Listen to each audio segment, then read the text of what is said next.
Good evening. Welcome to Diplomatic Faces, where we talk with foreign diplomats to get a little bit of insight into their daily lives and to increase the relationship between the two countries. Today we have a very special discussion lined up for you. We have with us His Excellency, the Ambassador of Republic of Turkey to Sri Lanka, Mr. Tunca Ozcuhadar, with us.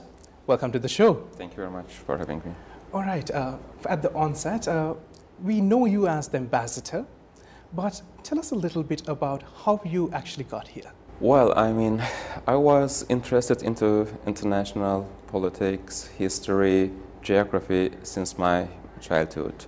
Actually, it's funny to say maybe, but I decided to become a diplomat when I was 14, in very early ages, frankly to say. And throughout my education, I targeted this career. And I had also good luck, and I was also hardworking.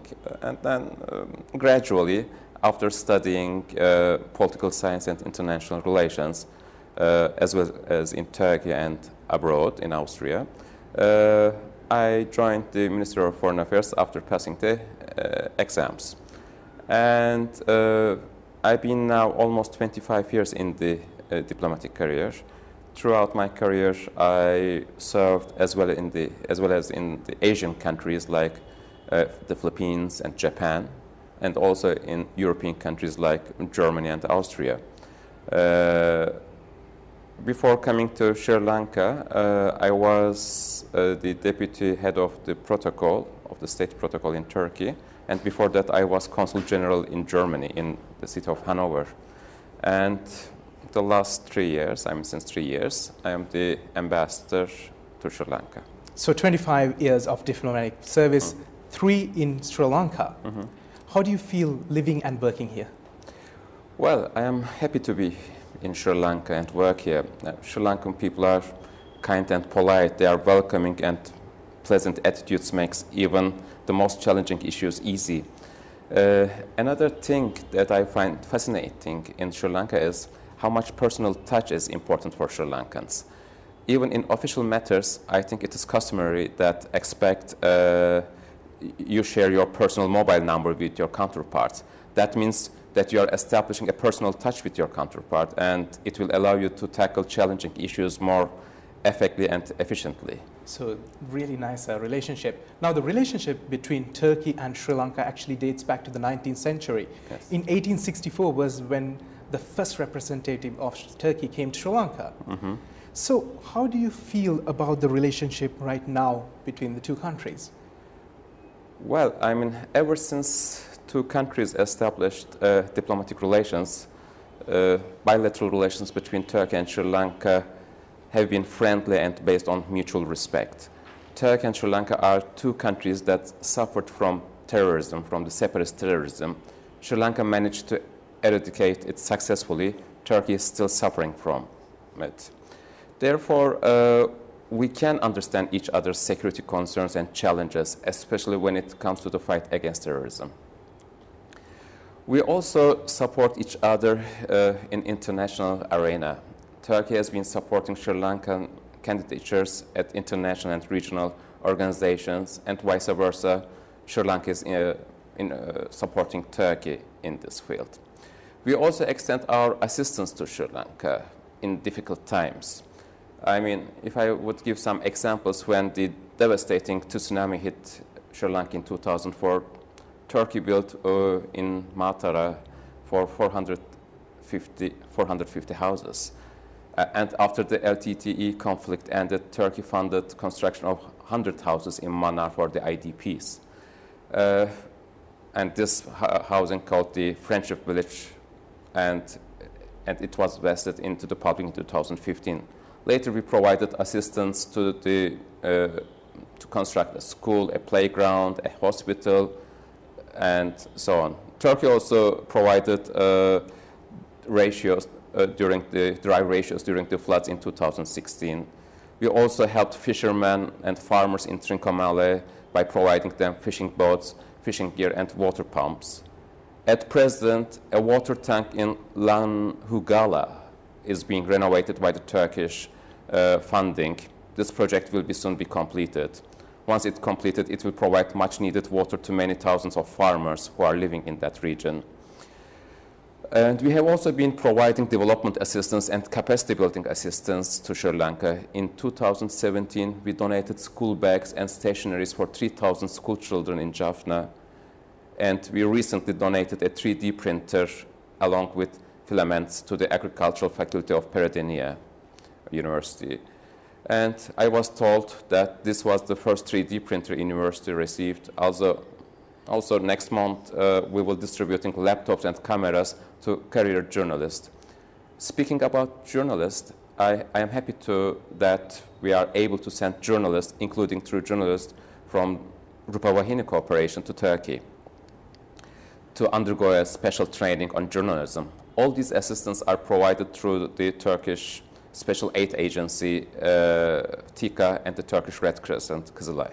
Talking about relationships between the two countries, one of the most important relationships is the bilateral trade relationship that our two countries experience.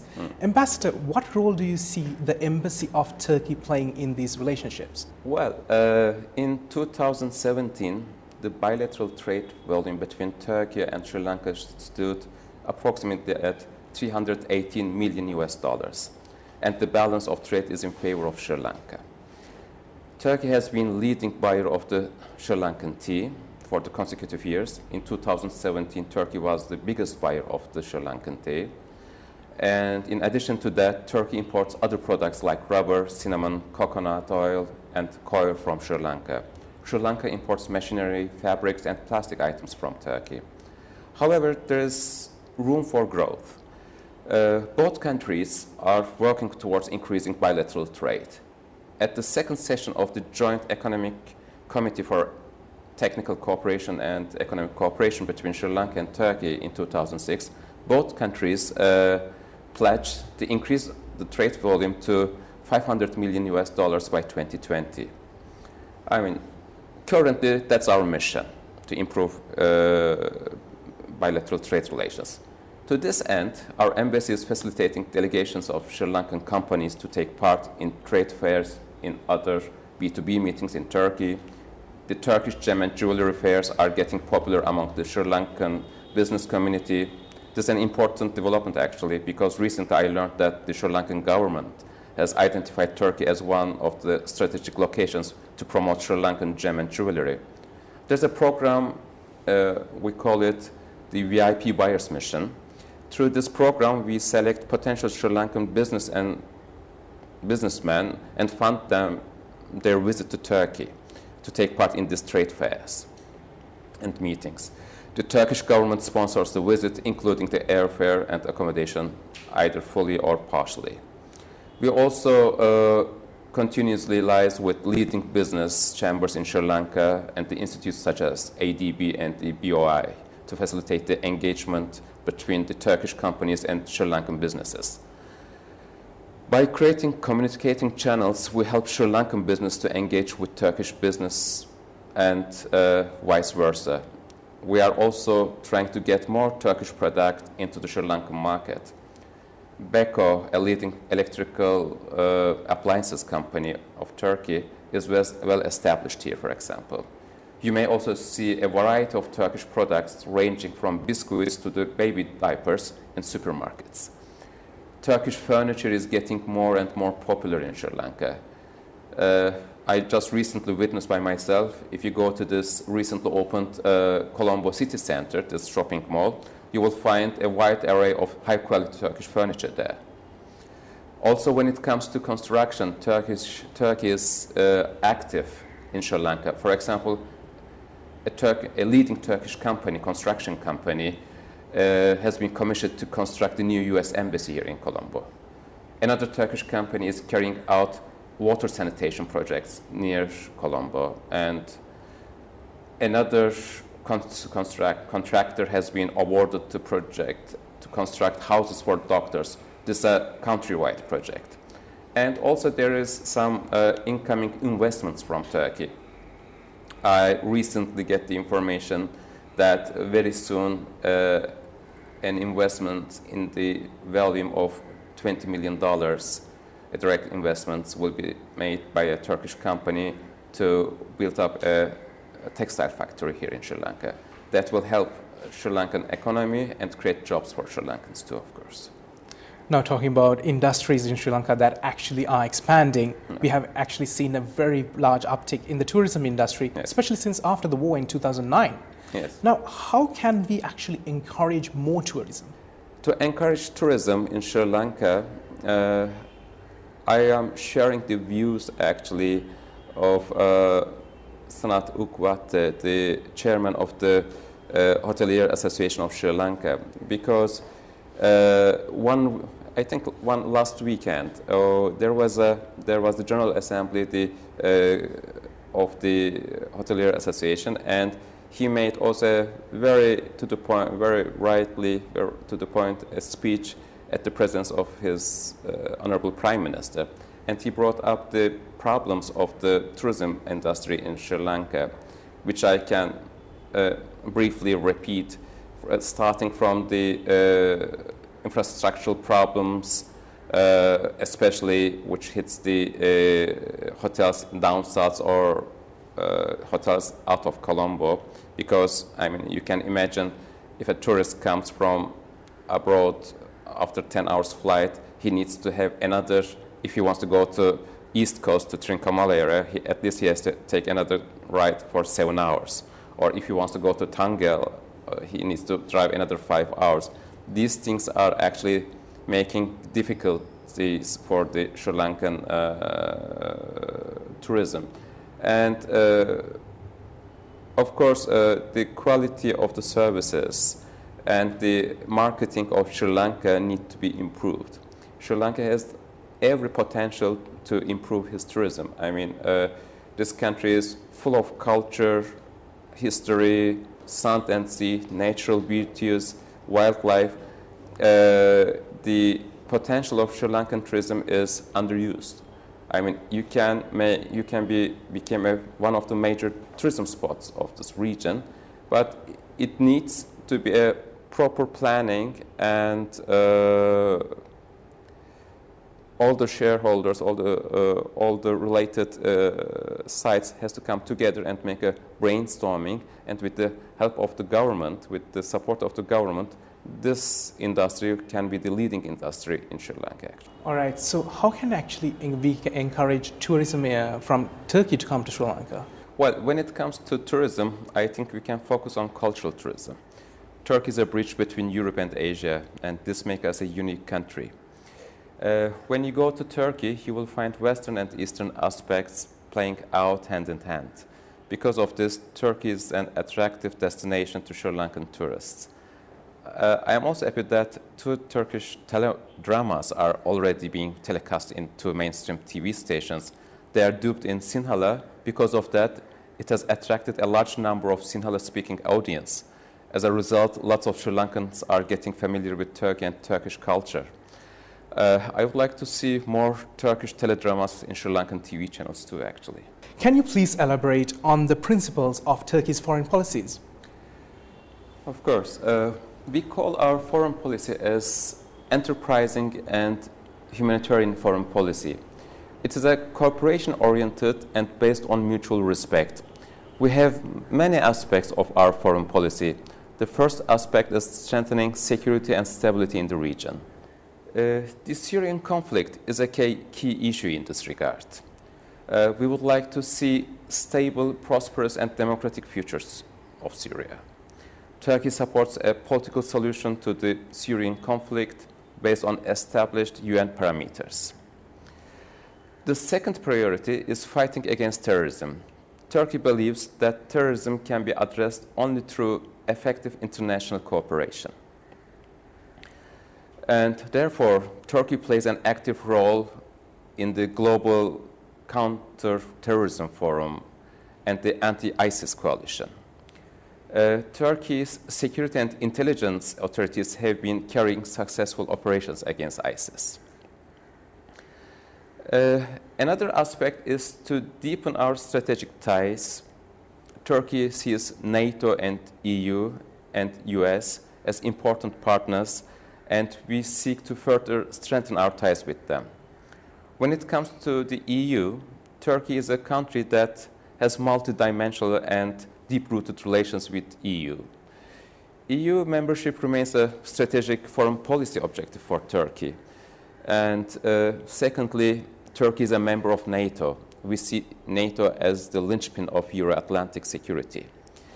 We are the 8th largest contributor to NATO, and in financial terms, and a responsible and reliable ally for over 6 decades already. Turkey and USA have been close allies and partners for more than 6 years. But Turkey also seeks enhanced trade networks and energy security. Turkey is a G20 country. It is the 13th largest economy in the world and the 5th largest economy in Europe in terms of GNP by PPP. Currently, Turkey has signed free trade agreements with 19 countries and with the European Free Trade Association. Another aspect is strengthening our ties with all geographies. We have lifted visa requirements and strengthened our cultural and social ties with 70 countries. Turkey is having strategic partnerships in Africa, Asia Pacific, Latin America, and the Caribbean. But let me just focus on Asia Pacific region. Turkey has 15 embassies in Asia Pacific region. The trade volume with this region is $53.4 billion in 2017. Turkey is a sectoral dialogue partner with the ASEAN. We are a dialogue partner with the Shanghai Cooperation Organization, and Turkey is also a post-forum dialogue partner with the Pacific Islands Forum. And another aspect is the cooperation within the regional and international organizations. Collective efforts and effective multilateralism are the most effective ways to address today's global challenges. As a responsible global partner, Turkey undertakes active role in a range of international and regional platforms. Over the past few years, Turkey assumed chairmanships of a number of international organizations such as the G20, OECD, and the Organization of Islamic Cooperation. All right, so that is indeed a very large role that Turkey is playing. So what are the challenges Turkey is facing at present? Turkey is facing at present challenge, two major challenge is the terrorism and the Syrian issue. Let me first explain the Syrian issue. It is a high priority issue in Turkey's foreign policy. The crisis has so far claimed more than 500,000 lives and resulted more than 5 million refugees and more than 6 million internally displaced persons. Turkey takes an active role in supporting a political solution to Syrian conflict based on the established UN parameters. Turkey pursues an open-door policy for Syrian refugees. Turkey is currently hosting over 3.5 million refugees in Turkey. Out of this is 3 million Syrian refugees and 500,000 are Iraqi and refugees from other countries. According to the UN Refugee Agency, Turkey is the biggest host country for refugees in the world. Turkey has so far spent $31 billion on Syrian refugees. In contrast, Turkey received so far less than $3 billion from the international community. And when it comes to terrorism, as we all know, terrorism poses a major threat to international peace and security. As I mentioned earlier, countering terrorism is at the top of the Turkey's foreign policy agenda. Quite similar to the LTT issue in Sri Lanka, Turkey has been suffering from separatist terrorist conflict led by a terrorist group called PKK for 4 decades already. The conflict is still going on. We also faced, on top of that, we also faced a coup attempt in 2016 by another terrorist group called FETÖ. Thanks to the determination of our citizens, this coup attempt was successfully thwarted. And another challenge for Turkey is the Cyprus issue, the Cyprus question. The Cyprus question is an issue of establishing a new partnership between the two co-owners of the island. Negotiations for comprehensive settlement of the Cyprus issue have been going for a half of century under the auspice of the UN. So those are some very big challenges, some of those are. So what can other countries help you with to overcome these challenges? International and regional cooperation is need to effectively resolve issues like terrorism and the Syrian conflict. NATO is at the center of Turkey's defense and security policies. Through cooperation with NATO countries, we are trying to stop financing and weapon dealings to terrorist organizations. Turkey is also with Russia and Iran through the Astana process working together for the Syrian issue. So tell us about the humanitarian policies of Turkey. In terms of humanitarian diplomacy, I can say humanitarian diplomacy is an indispensable aspect of the Turkish foreign policy. Turkey is a strong advocate of international solidarity and partnership. Turkey's humanitarian assistance policy is development-oriented.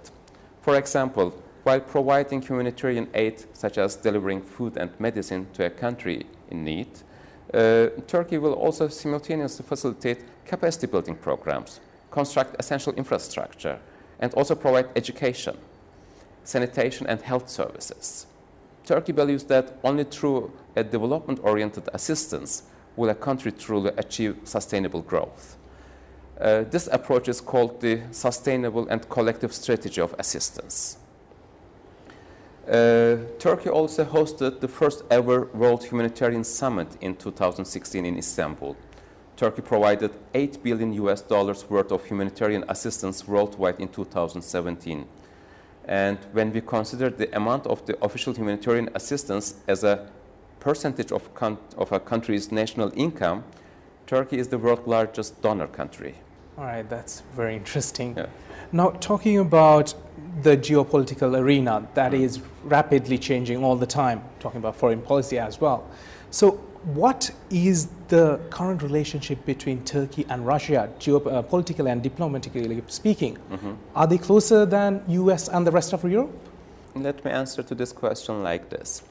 Turkey sees NATO as the linchpin of collective security in Europe. NATO is at the center of Turkey's defense and security policies. At the same time, Turkey is an integral part of Europe's security and defense.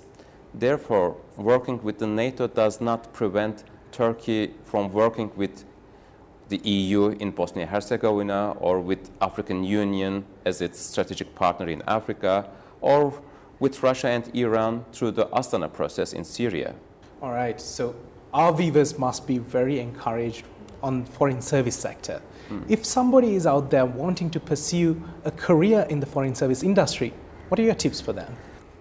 Young people who are interested to enter the diplomatic career, they should have a certain field of interest. They should keep themselves abreast with the current affairs. They should be interested into international politics.